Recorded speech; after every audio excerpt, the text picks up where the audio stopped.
Well, Bombardier is officially off the rails, literally. The Quebec-based transport company confirmed it's selling its train division to French rail giant Alstom. Today, the company is getting $8.2 billion US for the deal. But what about those multi-million-dollar loans Ottawa paid out to the company? Will you ever see that money back? CTV's political analyst and the guru on all things Quebec, the former NDP leader Tom Mulcair, joins us from Montreal on that and some other issues. Tom, what did you make of this sell-off? Big loss for the taxpayer? What's your read on this? Well, the Quebec government's big pension fund, the Caisse de dépôt, is going to be the owner of 20% of this new company. So Quebec taxpayers are probably going to get back most of their money. You referenced in your opener the loans from the federal government, and I think it's going to be proven that Minister Baines and Mr. Trudeau were quite wise to do no more than lend money to Bombardier. And of course, since it's still a going concern, as this deal goes through, that money will be repaid in due course. So Canadian taxpayers don't have to worry about that. But you're right. Over the years, billions of dollars in taxpayers' money have flowed into this to develop the C-Series. Now, that has been sold for nothing, for $1, to the European air giant. And you know what? Almost all of those jobs are going to be kept in Quebec by Airbus. So what they're now calling, instead of the C-Series, Airbus is calling it the A220. And they've bought most of the physical plant to continue building it here. The new company, the new Alstom giant company, it's going to have its North American headquarters in Montreal. So overall, François Legault's government is getting away from this thing quite well on today's announcement. They've got 2.5 years until the next election, and we'll see whether or not this thing holds.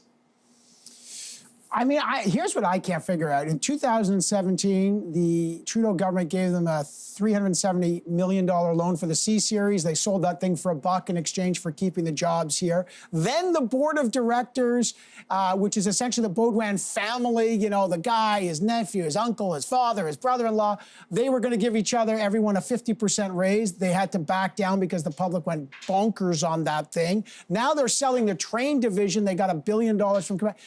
How are we rewarding this company for so long when they keep selling it off piece by piece? Is no one saying someone is getting a little stiffed here? Oh, I think the people who've gotten the most stiffed are people who held stock in Bombardier, because all you have to do is look at the timeline of the value of those investments. But the institutional investments by the Quebec government through the Caisse de dépôt and the loan that we just referred from the federal government, that's the least of the worries. So yes, the Bombardier-Baudouin families have kept controlling shares. They have multiple voting shares, and they've kept that steadfastly over the years. Their argument essentially can be boiled down to, hey, if we hadn't kept control, this thing would have been sold off and moved. So this is where Legault has to come in. He's a right-winger on economic policy. He's got a lot of experienced business people around the table, one of whom is quite an interesting character named Pierre Fitzgibbon. He's the minister in charge of the industry portfolio, a man with deep experience in industry, very respected, very solid player, and he's the one who's been putting these deals together, at least helping it move along. If it holds, Evan, if the promise of this thing holds, we'll have a much smaller Bombardier that will essentially just be in the business jet end of the business. Everything else is being sold off, as you just mentioned. The rail, I mean, let's hope that will mean that jobs will return to places like Thunder Bay. The company's management was so awful. They were offshoring a lot of the work for the streetcars for Toronto. They were offshoring that to Mexico. I visited that plant. A lot of the workers were very upset about the only work that they still had to do was correcting the slipshod work that had been done in Mexico. These things were not fit to be used, and they had to do the work all over again. But the company thought it was being clever by bringing that work down to Mexico and having it done on the cheap. But it was cheap in every sense. I got to say, this is when people scratch their head at big business. Wait, this family controls it?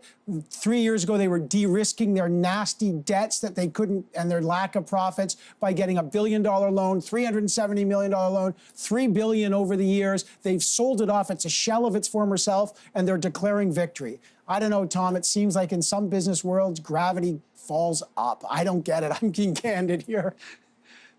Well, the good news is the public's getting almost all of its money back. And in the case of the Quebec government's investments, it comes in the form of shares. And if things go as expected, this new giant will become a serious player.